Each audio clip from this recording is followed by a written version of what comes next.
Hello, everyone. This is Cheap Comic Collector, episode number 65, I believe. I just got back from the post office this morning, and all the giveaways are sent from the giveaway show, and also any other books owed from new subscribers requesting their free book. They've all been sent. This is being filmed ahead of time. This is Tuesday. Most of these say estimated delivery date is the 18th or 19th, except for Aaron, who lives as many miles away from me as he possibly could and still be in the mainland United States. He's supposed to be getting his a few days after that, like the 21st or something. So those are sent. You should either be getting them or maybe even get them today, the day this airs. So watch out for those. Hope you enjoy them. And today we're going to be looking at these 4 random issues that I just recently read. First up, we've got Blondie from 1974. And it's issue number 210 from Charlton Comics. And they wouldn't let Dagwood on the bus with his big fish, but at least he caught a fish. Unlike most cartoons. So the Blondie series from Charlton is a little bit of a mixed bag. I've read a few other issues, and the artwork is fine. The writing is fine. But the stories are really short and don't really take it as far as they should. This first story here, Dagwood has to get to work.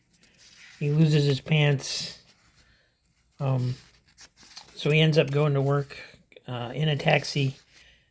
He ends up going to work without his pants. And a taxi takes them there, and they get there before he does. And that was pretty much the only joke of the whole thing. And it just seems like something that should have kept building until it got hilarious. And instead, the only joke was that he lost his pants. So yeah, a lot of this stuff is like that.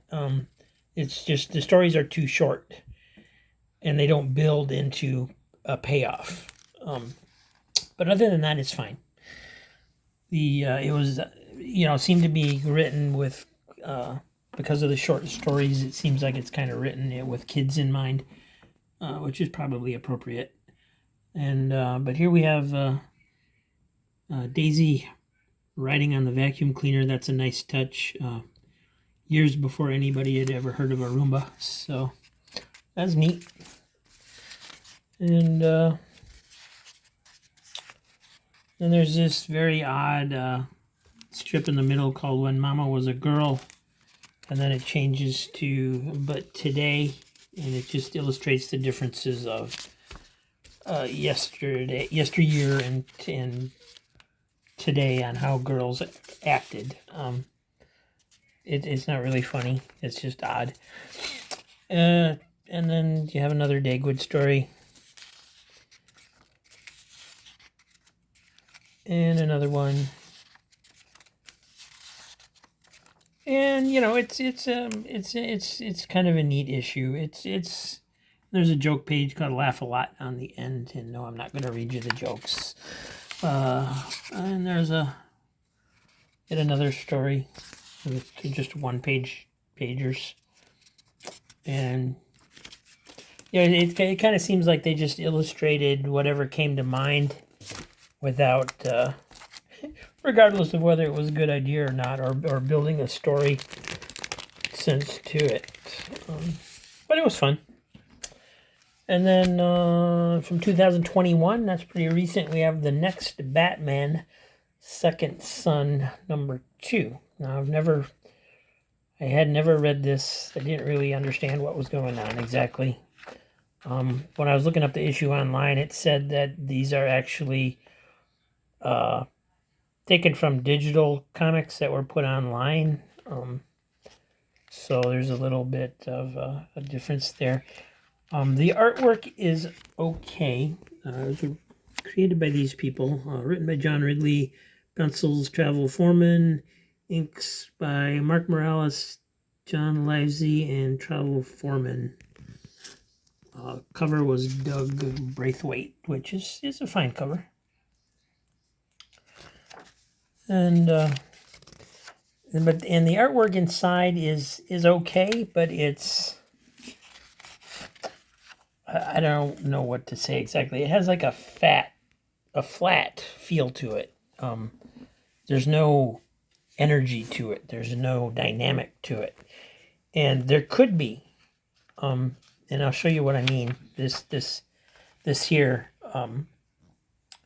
kind of tries to do it a little bit. But if this had been extended into the other further, and same thing with down here, if it come out of panel, it would have added a nice dynamic to the artwork. And there's a couple other places in the issue where that comes into play too, like this one. See, they did it here, and they did it just barely here and into here. It goes into the other panel, but then they chopped his head off.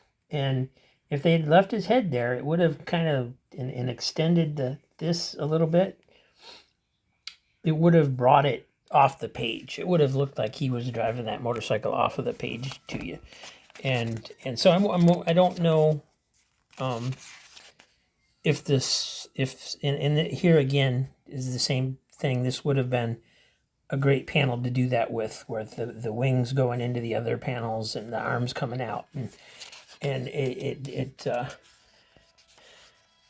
I'm wondering if the reason it's the way it is because of the digital format having something to do with that, and then into print where maybe they had to play with the art a little bit. I don't know. Story-wise, it's very not too interesting, really. It's just I don't know who any of these people are. I don't know who the characters are. It's not Batman. It's nobody that, as far as I can tell, that was even associated with Batman. I guess it's Lucius Fox's sons or relatives.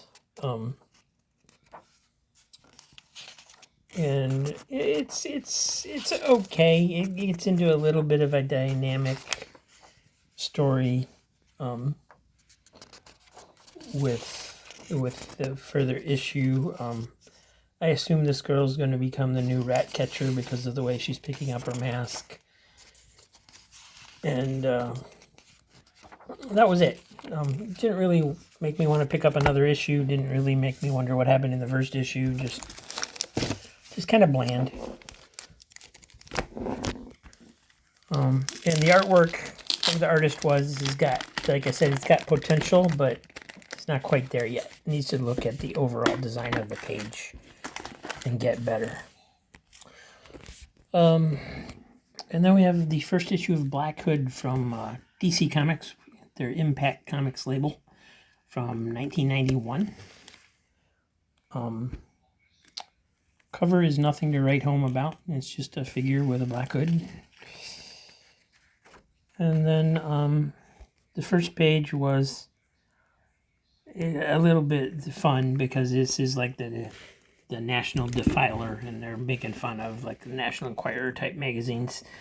And Elvis lives and he runs a bait shop in Wisconsin. Like I'm originally from Wisconsin, so I thought that was funny. Previewing Liz's new seafood diet, and of course the joke would be that she sees food, she eats it, and it's just it was fun. It was a little bit hard to read for me because of the diary script that they're using as the Black Hood writes home or writes to his dead wife or something. I'm not sure. But anyway, it goes through, and the Black Hood is kind of a jerk. well, not kind of a jerk. He is a jerk, and he's nasty to people. He beats people up, and maybe they deserve it, maybe they don't. But and it just goes through the issue where he's trying to find mobsters to kill, and then it gets to the end, and what ends up happening is that he gets killed, and he goes into like a dream state or afterlife state where he sees all the other wearers of the Black Hood. And so that started getting a little bit interesting. Didn't last very long. And then it goes to the publisher of some comic books that I guess is some kind of subplot. It didn't really make a lot of sense in the context of what we were reading. And then at the end, the Black Hood gets shot and he's dead. And so I don't know if he comes back or not. One of the bad guys gets the mask, so I assume he's going to become the new Black Hood. But it was basically an issue of not really liking the main character. Kind of a Punisher type, except meaner. And then he dies. So, and you don't really know what's going to happen in the next issue.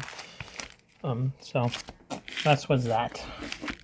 Again, not real impressed, but it was okay. And then lastly was my favorite of the four, 1975. We have issue number 236 of The Flash. And this one's in rough shape. You can see all the big chips missing on the bottom. The cover's basically just barely hanging on there.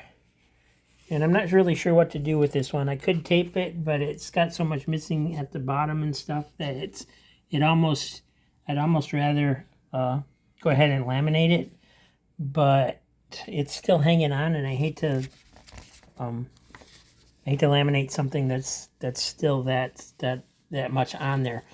So not sure what I'll do. I'll probably just leave it as is because I can't decide. But anyway, I was never really a big interested in the Flash. I always thought his stories were kind of boring. But this was a good issue. The saving grace is that it has the Golden Age Flash and Dr. Fate in it, which I always enjoy the Earth 2 crossovers. So, and the cover was done by Mike Grell. When's the last time you saw a Flash Mike Grell cover? Yeah. So, that's cool. We have a Shazam Twinkies ad. And then the Flash with the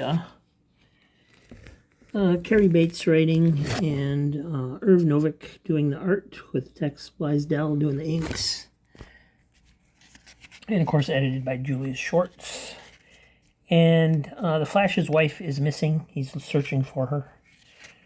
And unbeknownst to him, the Flash and Dr. Fate on Earth 2 actually have her and are keeping her locked up.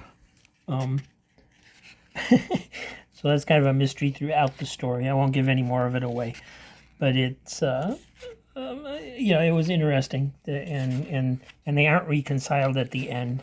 So I don't know if this is... Apparently this is where Iris goes into the future.